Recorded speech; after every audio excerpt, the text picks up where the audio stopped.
hi, my name is Helga, and the procedure I had done is the what they call All-On-4 upper and lower arch. I grew up in Germany, and way back when, as we were growing up, the only time you really got to go to the dentist was when you were in pain, when you had either a cavity or a loose tooth or something like that. So that started my whole dental fear, because back then there was no Novocaine.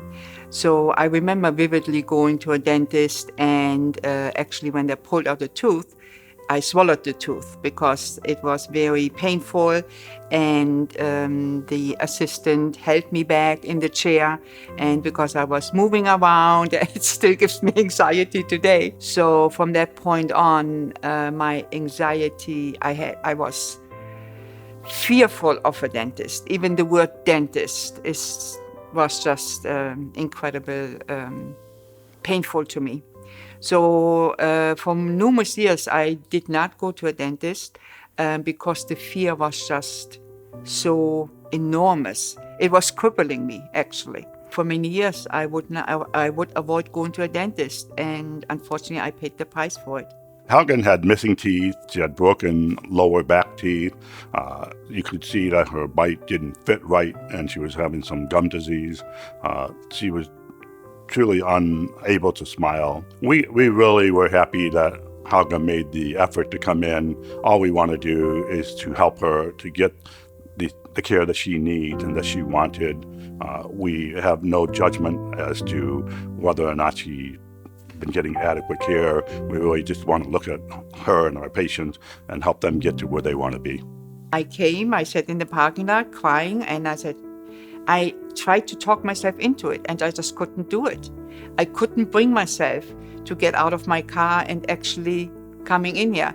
And again, it's the fear of the unexpected too. What is waiting for me on the other side? So, but eventually I did it because I had to. I had no choice.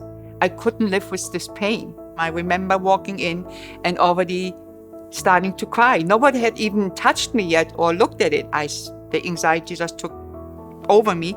And I checked in, and everybody was very nice. Leila and Dr. Frank it's fine. We see this all the time. They tried to calm me down.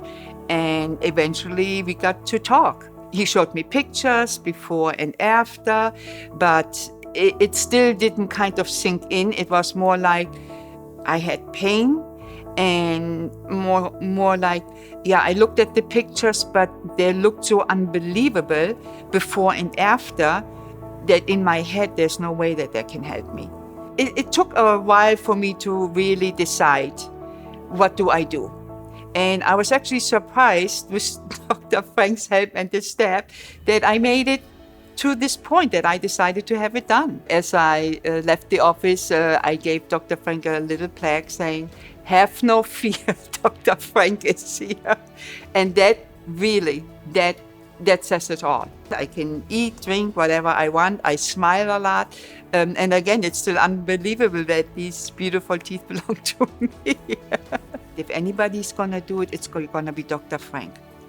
And that is, I'm forever grateful. Thank you for the rest of my life. It's priceless. Thank you is fine and all that, but it is so much deeper because it's life-changing what he did. And I don't think he really realizes that, how life-changing this is. The gift he gives to people is priceless.